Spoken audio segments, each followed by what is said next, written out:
Hello नमस्कार दोस्तों, gold study के यूट्यूब चैनल पर आपका हार्दिक स्वागत है। तो दोस्तों हम पढ़ रहे थे राजस्थान की नदियाँ, अफवाह तंत्र पढ़ रहे थे। अफवाह तंत्र में हम फर्स्ट वाला चैप्टर पढ़ रहे थे, अरब सागर में गिरने वाली नदियाँ। तो अरब सागर में गिरने वाली नदियाँ हम 2 पढ़ चुके हैं। कौन कौन सी पढ़ ली, और जिन्होंने नहीं पढ़ ली वो एक बार पीछे जाके प्ले लिस्ट में वीडियो ज़रूर देखें। एक तो हमने माही पढ़ ली, और माही के अलावा लूनी नदी, ये 2 नदियां हम पढ़ चुके हैं और ये अरब सागर में गिरने वाली नदियां हैं। अब हम नेक्स्ट पढ़ रहे हैं, वो है पश्चिम बनास।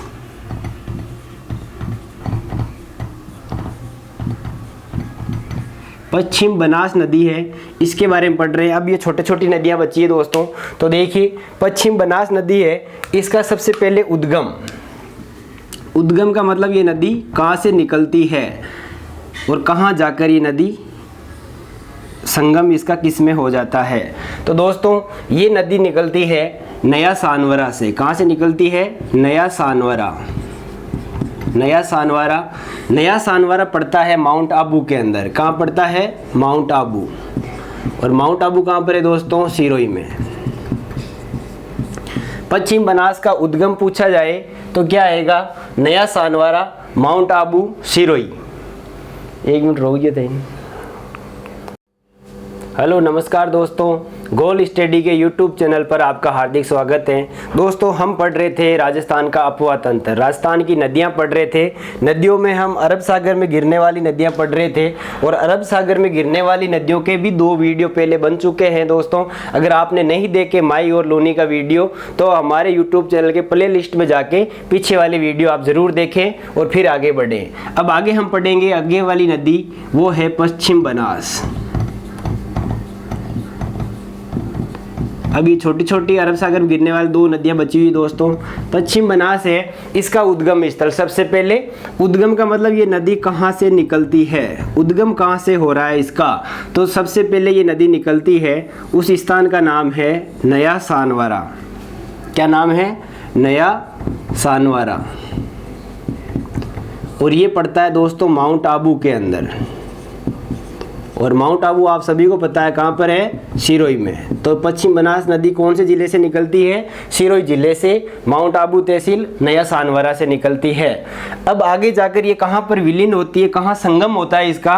तो इसका संगम होता है दोस्तों लिटिल कच्छ के रन में। लिटिल कच्छ का रन, लूनी नदी थी वो कच्छ के रन में गिरती थी। कच्छ के रन भी 2 है, एक तो कच्छ का रन और दूसरा है लिटिल या छोटा कच्छ का रन।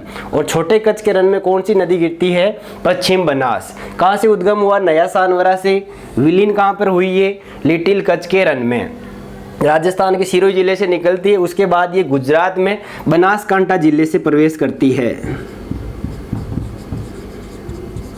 बनासकांठा कौन से राज्य का जिला है? गुजरात का। तो गुजरात में ये कौन सी जगह से प्रवेश करती है? बनासकांठा से। गुजरात का एक डीसा शहर है दोस्तों, वो इसी नदी पर बसा हुआ है। डीसा या डीसा शहर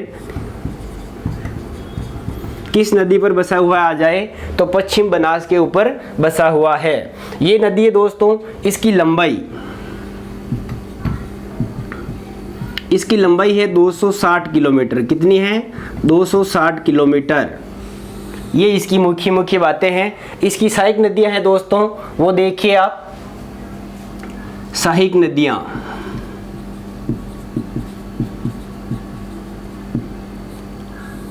इसकी सहायक नदियां हैं शुक्ली, वो शुकड़ी थी, वो थी लूनी की। ये है शुक्ली, सीपू, खारी, सुकेत, बलराम, गोहेलन, ये आदि नदियां हैं इस पश्चिम बनास की सहायक नदियां हैं। अब देखिए एक बार इसको वापस आप, पश्चिम बनास नदी है, इसका उद्गम स्थल है नया सानवारा। नया सानवाला माउंट आबू सिरोही के अंदर है। इसकी लंबाई है दोस्तों 260 किलोमीटर है, किसकी, पश्चिम बनास की। और ये कहाँ जाकर गिरती है, अरब सागर में गिरती है। अरब सागर का एक पार्ट है लिटिल कच्छ का रन। लिटिल कच्छ के रन में कौन सी नदी गिरती है, पश्चिम बनास। अब इसकी सहायक नदियाँ शुक्ली, सीपू, खारी, सुकेत, बलराम, गोहेलन और सेवरन, ये सारी की सारी इस पश्चिम बनास की सहायक नदियां हैं। पश्चिम बनास है ये राजस्थान के सिर्फ एकमात्र सिरोही जिलों में बहकर इसके बाद गुजरात में प्रवेश करती है। गुजरात में बनासकांठा नामक जिले से प्रवेश करती है। उसके बाद इस नदी के ऊपर कौन सा शहर बसा हुआ है दोस्तों, तो इस नदी के ऊपर गुजरात का डीसा शहर बसा हुआ है। ये आपको पश्चिम बनास के बारे में याद रखना है। अगली पढ़ेंगे हम साबरमती, उससे पहले आप इसका स्क्रीनशॉट ले लीजिए। ठीक है दोस्तों, स्क्रीनशॉट ले लिया होगा आपने। अब आगे देखिए, आगे वाली नदी है वो है साबरमती। कौन सी नदी है, साबरमती। पश्चिम बनास पढ़ ली, लूनी पढ़ ली, माई पढ़ ली, और अब देखिए साबरमती। इनके बारे में थोड़ी थोड़ी डिटेलें हैं दोस्तों, और आपको मेन चीज़ें याद रखनी है। साबरमती नदी है, इसका उद्गम, ये नदी कहाँ से निकलती है, तो उद्गम इसका कहाँ से हो जाएगा, उद्गम हो जाएगा पदराड़ा की पहाड़ी। पदराड़ा की पहाड़ी, और पदराड़ा की पहाड़ी है दोस्तों कोटड़ा तहसील में। कहाँ पर है, कोटड़ा तहसील, उदयपुर। उदयपुर में कोटड़ा एक स्थान है, वहां से निकलती है पदराड़ा की पहाड़ी से कौन सी नदी, साबरमती नदी। कहाँ जाकर विलीन होती है, ये विलीन होती है खंबात की खाड़ी में।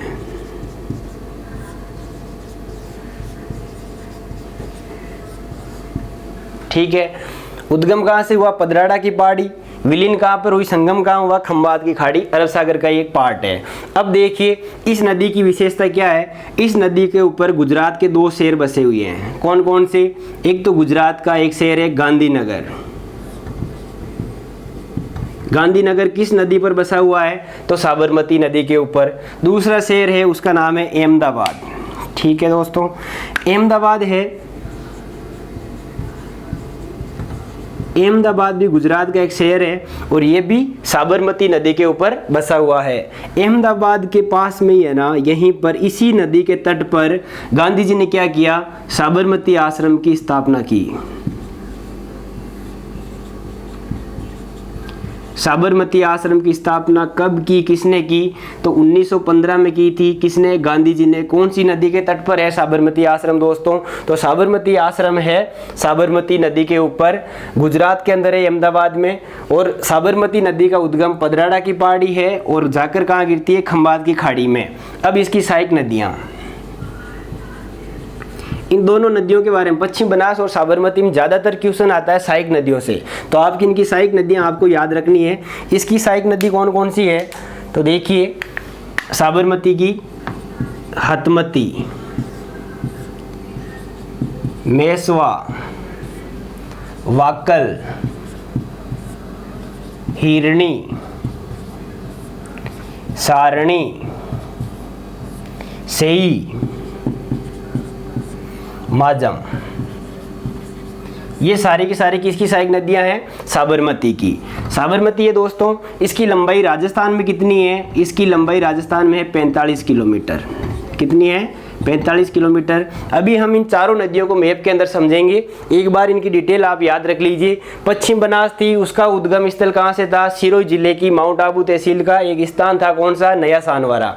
साबरमती कहाँ से निकलती है, पदराड़ा की पहाड़ियों से। विलीन पश्चिम बनास का होता था लिटिल कच्छ के रन में, साबरमती का होता है खंबात की खाड़ी में। गुजरात का कौन सा शहर था जो पश्चिम बनास पर था, तो वो था डीसा शहर या डीसा शहर। साबरमती के ऊपर दो शहर है, कौन से, गांधीनगर और अहमदाबाद।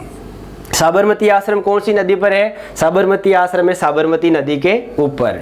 ठीक है दोस्तों, ये लीजिए आप इसका स्क्रीनशॉट, फिर आगे हम चारों नदियों को एक साथ डिटेल से पढ़ते हैं। ले लिया होगा स्क्रीनशॉट आपने।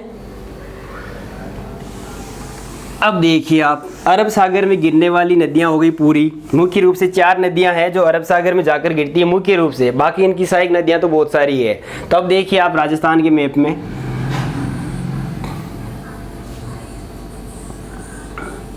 ये है अपना राजस्थान का मैप, ठीक है। और राजस्थान के मैप में देखिए दोस्तों, सबसे पहले पढ़ी थी हमने कौन सी नदी, माही नदी, ये हो गई माही नदी।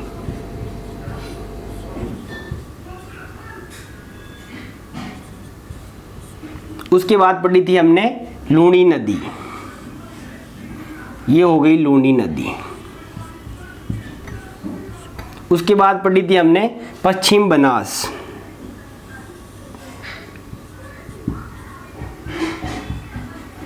और उसके बाद पढ़ी थी हमने उदयपुर से निकलती थी कौन सी, कोटड़ा तहसील से साबरमती।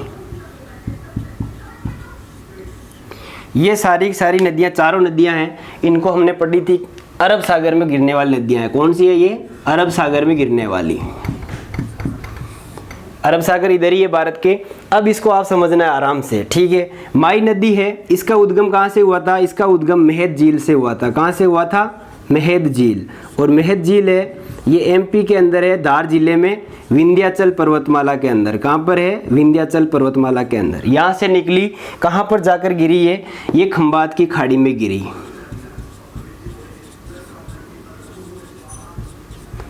ठीक है, ये हो गई माई। लूणी नदी है, ये अजमेर के नागपाड़ से निकली। कहाँ से निकली, नागपाड़ से। कहाँ जाकर गिरी ये कच्छ के रन में गिरी। पश्चिम बनास है, ये कहाँ से निकली, ये नया सानवरा से निकली।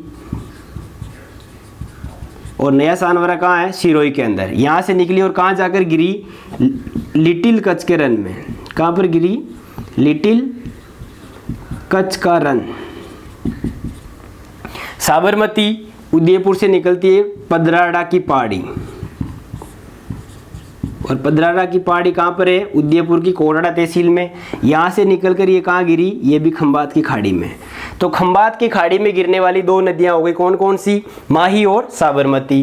कच्छ के रन में गिरने वाली लूनी और पश्चिम बनास। लूनी है कच्छ के रन में या नहर के दलदल में गिरती है। पश्चिम बनास है ये लिटिल यानी छोटा कच्छ के रन में गिरती है। कौन सी, पश्चिम बनास।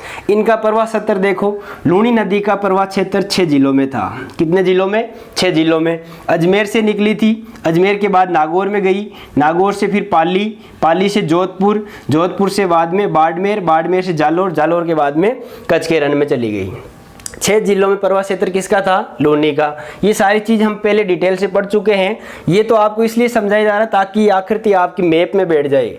ये मैप में आप देखोगे तो आपके माइंड में सेट हो जाएगी, आपको पूरा आंखों में दिखता रहेगा कौन सा पानी किधर जा रहा है। इनमें से क्वेश्चन कैसे ही पूछ ले, सीधा सा पूछ ले, ऐसे थार के मरुस्थल का ढाल है, तो आपको ढाल, ये रटी रटी चीजें याद नहीं रखनी है, आपको सीधा ऐसे देखना है आपकी आंखों में पानी किधर बह रहा है। जिधर ढाल होगी उधर ही पानी बहेगा। तो ये थार के मरुस्थल का ढाल किधर है, तो उत्तर पूरब से दक्षिण पश्चिम की ओर। ऊपर वाली दिशा कौन सी है, उत्तर, ये पूरब, तो ये कौन सी दिशा हो गई, उत्तर पूरब। किधर जा रहा है पानी, ये हो गया पश्चिम, और ये कौन सा है, दक्षिण, तो दक्षिण पश्चिम की ओर। पर्सन कैसे भी घुमा के पूछे दोस्तों तो आपको रटी रटी चीजें एक भी याद नहीं रखनी, सारी चीज समझना है। सीधा सा आ जाए, पश्चिम राजस्थान का ढाल किधर है, थार के मरुस्थल का ढाल किधर है, तो ये जिधर से पानी बह रहा है सारा का सारा पानी अरब सागर में जा रहा है, तो इसके अकॉर्डिंग आपको ढाल का भी पर्सन सही हो जाना चाहिए। ये सारी चीज हो गई। पश्चिम बनास है, मात्र ये एक जिले में बहती है, कौन से में, सिरोही में। साबरमती है, ये भी एक जिले में बहती है, राजस्थान में, कौन से में, उदयपुर जिले के अंदर। और ये कौन से में थी, सिरोही में, पश्चिम बनास। वापस माई नदी का प्रवाह क्षेत्र 3 जिलों में था, और कौन कौन से 3 जिलों में था, यहाँ पर जो जिला है ये है बांसवाड़ा। कौन सा था, बांसवाड़ा। ऊपर की साइड इधर जो जिला है वो कौन सा था, प्रतापगढ़। और इधर की साइड जो जिला है ये कौन सा है, डूंगरपुर। ठीक है, माई नदी का प्रवाह क्षेत्र 3 जिलों में, राजस्थान के अंदर, साबरमती का 1 जिले में, पश्चिम बनास का 1 जिले में, और लूनी का 6 जिलों के अंदर, सॉरी। ये हो गई अपने अरब सागर में गिरने वाली पूरी नदियाँ। ठीक है दोस्तों, आज के लिए बस इतना ही। अगला हम चैप्टर पढ़ेंगे आंतरिक प्रवाह की नदियाँ। देखना, आप पढ़ के आना, फिर यहाँ समझना, जल्दी समझ में आएगा। वीडियो अच्छा लगा हो तो लाइक ज़रूर करें दोस्तों, और अपने दोस्तों के साथ शेयर करें, सब्सक्राइब करें। धन्यवाद, जय हिंद।